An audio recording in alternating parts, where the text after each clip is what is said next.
Hello, Bobby Torres of Frightbox Recording here, and welcome to Polished Home Studio Production, Part 3.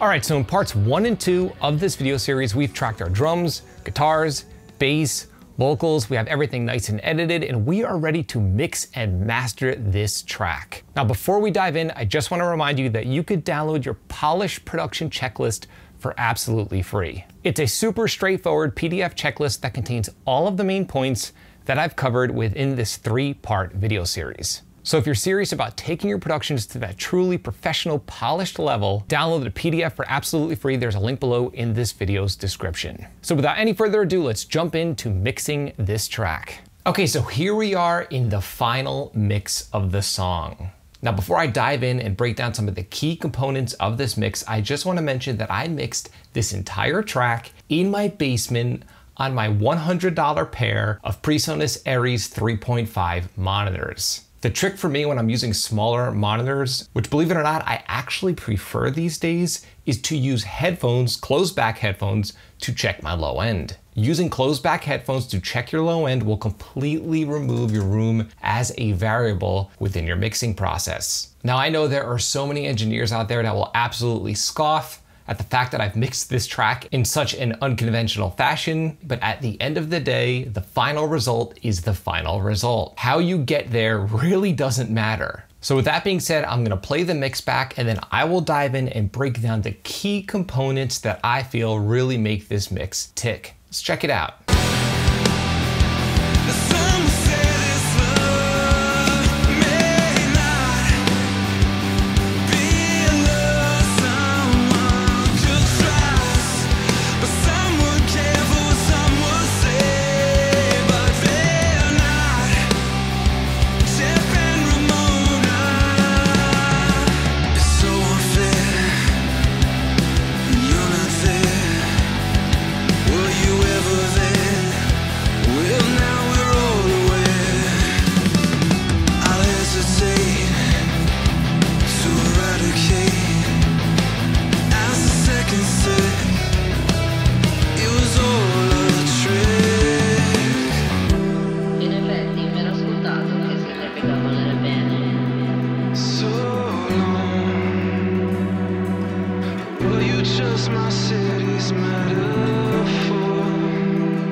Okay, I'm extremely happy with this mix, and in my opinion, the thing that really makes this mix tick is its simplicity.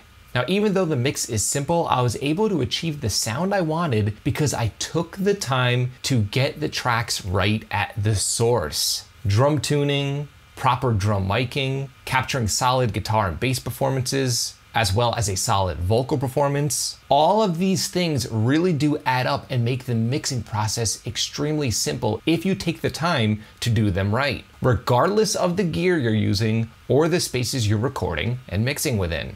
And this right here is a prime example of this. All I used to produce this track was an inexpensive 8-channel interface, that Samson $300 drum mic kit, and a single SM57. Nothing else on the way in at all. Now, as far as the simplicity within the mix, I took it to a whole other level by not even using any drum samples at all. As you can see here, I only have 8 drum tracks: kick, snare, snare down, rack tom, floor tom, overhead left, overhead right, and my room track. Now, I just want to say this, I have nothing against drum samples. I use them all of the time myself. But I just wanted to show you and demonstrate that if you record your tracks properly at the source, you don't even need drum samples to achieve the sound you really want. Now, I know drum tuning and drum head selection seems like such a boring task in the studio, but it's those small details that really add up when it comes to the big picture of your production. So the first thing I want to talk about is the routing. The routing here is extremely simple. My drum tracks from my kick drum through to my floor tom are all being routed to a drums submix right here. And my drum submix is being routed to my drum stem track, which is being routed to my master fader. My overhead left, overhead right, and room tracks are all being sent directly to my drum stem track, which is being sent to my master fader. Now, you've probably heard me mention this in some of my previous videos, but all my stem tracks are sort of like master buses for a specific group of instruments. They include send effects as well. So as you can see, I have a stem track for my drums, my bass, guitars, vocals, and my synths. Now, on the topic of send effects, I'm only using a handful. A delay for my vocals, a mono delay for my vocals, a slap echo for my vocals, a delay for my guitars, and a reverb for my drums. And I'm mainly using stock plugins for my send effects. As you can see, I'm using the stock Pro Tools delay and the stock Pro Tools reverb. Nothing fancy by any means. Now, the next important point that I want to bring up here is that even though I used amp sims, I've taken the time to print them as audio so I can mix them just as if they were live amps. This is a biggie here because a lot of people that use amp sims end up endlessly tweaking them within their productions, which usually ends up distracting them from focusing on the things that really matter, which are your big picture mix moves. So again, all of these printed tones that you see originated from guitar sims, the same exact guitar sim that you saw in the tracking videos. They're just printed to audio, so while I mixed, I wasn't tempted to go and change the tone, just like mixing a real live tube amp. Now, the majority of the plugins I'm using are actually stock Pro Tools plugins, as well as a handful of plugins that I've been using for years and years and years. So on my drums, I'm mainly using the Metric Halo channel strip, which has existed since 1998. It's a very old plugin, but for me, it gets the job done. It contains a gate, EQ, and compressor. Now, the gate is extremely important for me in this mix because I'm using natural drum tracks. Now, on the topic of that, I want to bring up a cool hack for you if you're having trouble with hi-hat bleed into your snare drum mic. Right here is my snare track. Let's take a quick listen to it in solo.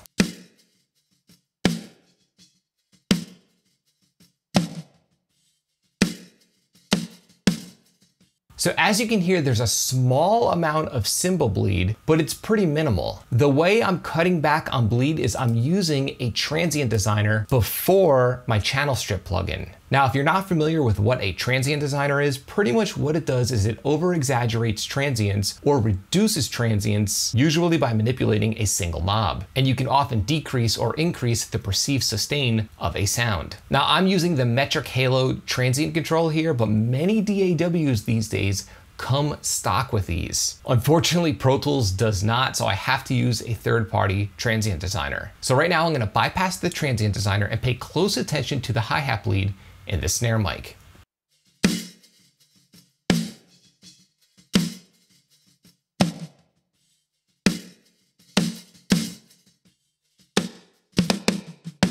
So as you can tell, when I re-engaged the transient designer, it really cut back on cymbal bleed. This is huge if you're using natural drum tracks, which I'm doing in this mix. There's no sample reinforcement, so I have to really make sure that the natural drum tones are top notch. And I always find that this transient control hack always saves the day for me when I have a little too much hi-hat bleed in my snare mic. Now, another quick example here to highlight the simplicity of this mix. Here are my left and right guitar tracks. There is no EQ at all on my left and right guitar tracks. They are being bussed to my guitar's submix, which just has a single EQ rolling off all frequencies below 70 Hertz and all frequencies above 10K, as well as a Waves C4 just to help tame the palm mutes. No fancy business. And let's listen to the tone.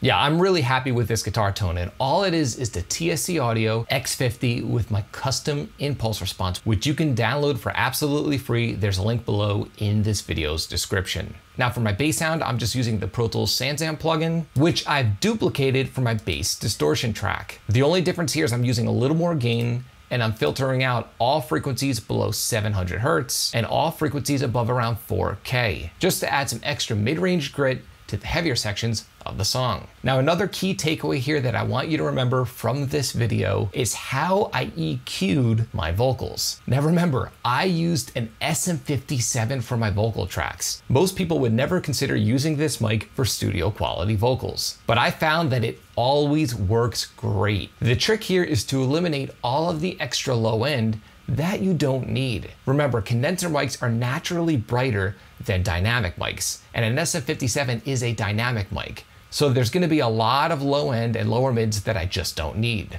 Let's take a listen to the vocal in the verse. Such a silhouette, and the costume flesh and sweat, a bit over this nonetheless. And the summertime, floating around her swimming pool, she questioned my intentions. So as you could tell, these simple EQ cuts sort of make my SM57 sound like a condenser mic. And remember, these vocals were recorded in an untreated basement straight into my interface. No outboard gear, acoustic treatment, or high-end condenser mic. Just an SM57 going straight into my DAW. And just to be specific with numbers here, I'm rolling off all frequencies below 225 Hertz, and I'm using a simple low shelf EQ just to reduce all frequencies below 500 Hertz. By reducing the lower mids and low end and removing the super duper sub low end, the frequencies I'm left with are mainly the upper mids and the top end, which works great here because again, I'm using a dynamic microphone. Now on my master fader, I have some processing, but it's all extremely minimal. I just have a little bit of EQ, pulling out no more than a dB or half a dB in the low end and in the mid range. Very, very, very subtle. And I have two processes here that are affecting the track. Now this is my bus compressor and this right here is my tape saturator. I'm gonna play the track back and I want you to pay close attention to how much gain reduction is taking place in both of these processors. This right here is the gain reduction meter for my bus compressor and this right here is my gain reduction meter for my tape saturator. Let's take a look.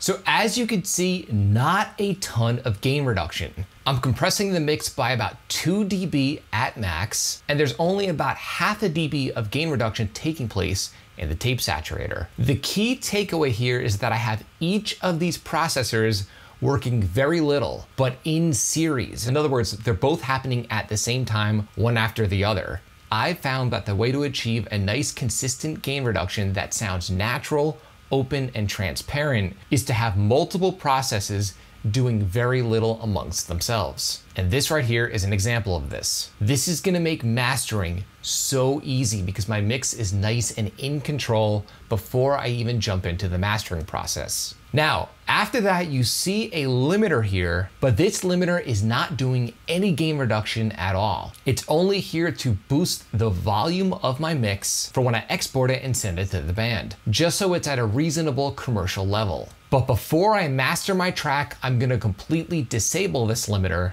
so that the only processes that's taking place on my mix are the one I just mentioned: my subtle EQ, my bus compressor, and my tape saturator.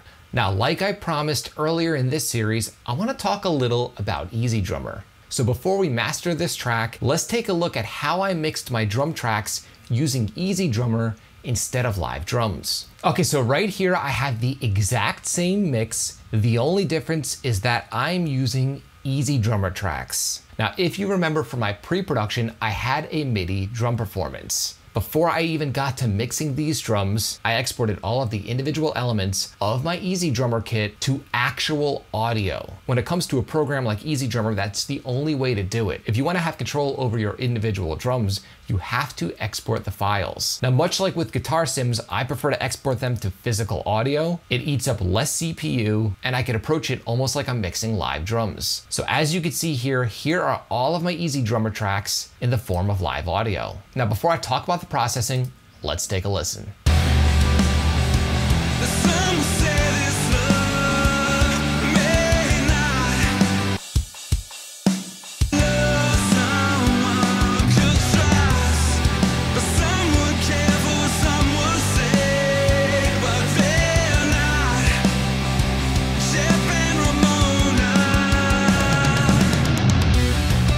Okay, in my opinion, that is really usable. And I'm just using the stock drum sounds from Easy Drummer. Now, where people go wrong when it comes to mixing programmed drums is that they forget that programmed drums are already processed. These companies do a great job at making these drums sound good right out of the box. So in other words, Easy Drummer is already EQ'd and already compressed. If you watch a tutorial online on how to mix a snare drum and the engineer is using a live snare drum, and then you try to apply those techniques to Easy Drummer, you're gonna end up with a weird, choked out, overly processed snare drum. So my approach to mixing Easy Drummer is so simple. I mix them just like live drums. I just dial everything way back. In other words, way less EQ, and way less compression. And to be honest with you, most of the time, I don't use any compression. Like for example, on my kick drum here, my ratio is 1.01, which is virtually no compression. And the only EQ here is I'm pulling out some top end because I felt that the kick drum was overly bright. I'm not pulling out lower mids or doing anything crazy. The kick drum is already a bright, crisp sounding kick drum. There's no reason to overprocess. And if we look at my snare drum, it's the same thing. Just pulling out a little bit of the upper mids and using a very, very conservative ratio. Let's take a look at how much gain reduction is taking place in my Easy Drummer snare track.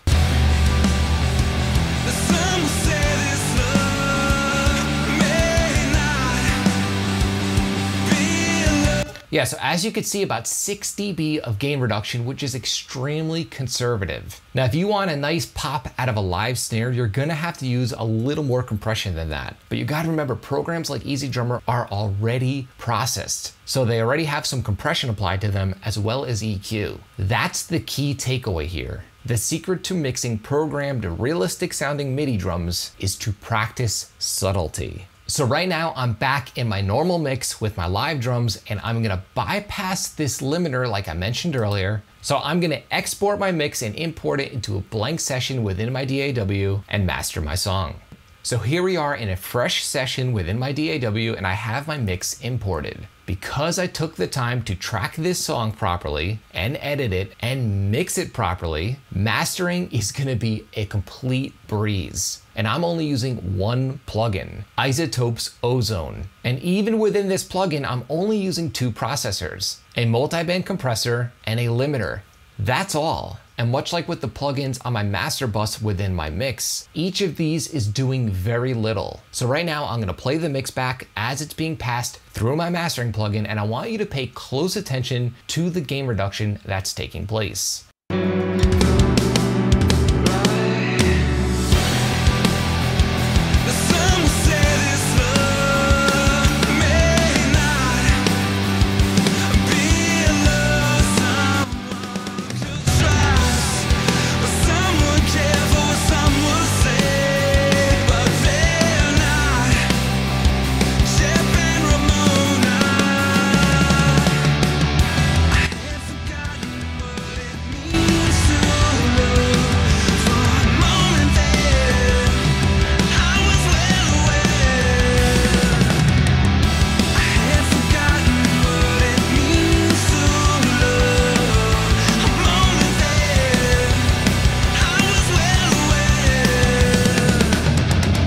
Now, if you noticed, there was barely any gain reduction taking place within my multiband compressor. Amongst the 4 bands, maybe about 2 dB at max. And within my maximizer or limiter, there was only about 3 to 4 dB, again at max, only on the extreme peaks. So in other words, I'm making my mix nice and loud while hardly affecting the transients. and this is all made possible because the mix was right in the first place. People think mastering is some magical process that can fix even a crappy mix, and it's really not true. If your mix is good, you should barely have to touch it within mastering. So I have dithering applied, and I'm ready to export this song at a final bit depth and sample rate of 16-bit and 44.1.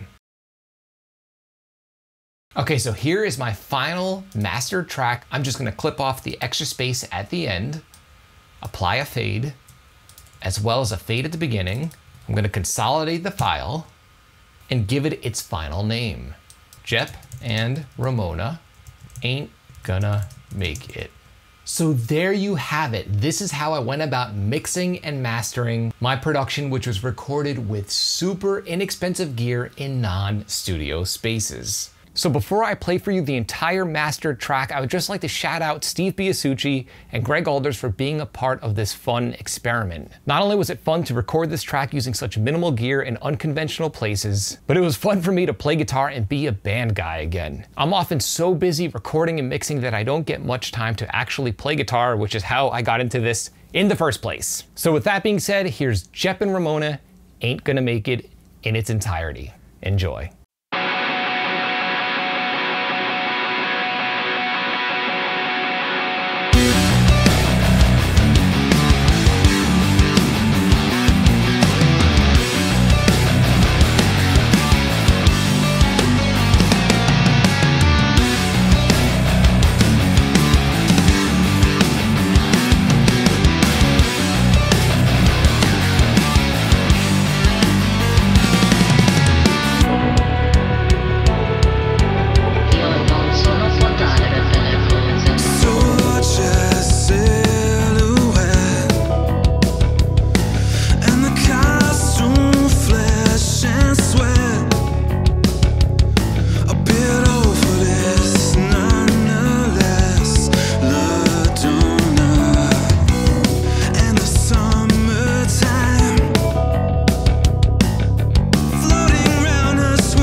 you found this video helpful, like, comment, subscribe, and share. And do not forget to click the little bell icon so you can be notified every time I upload one of our weekly videos on all things metal and rock production. You can both like and follow me on Facebook and Instagram. Links are in the description below.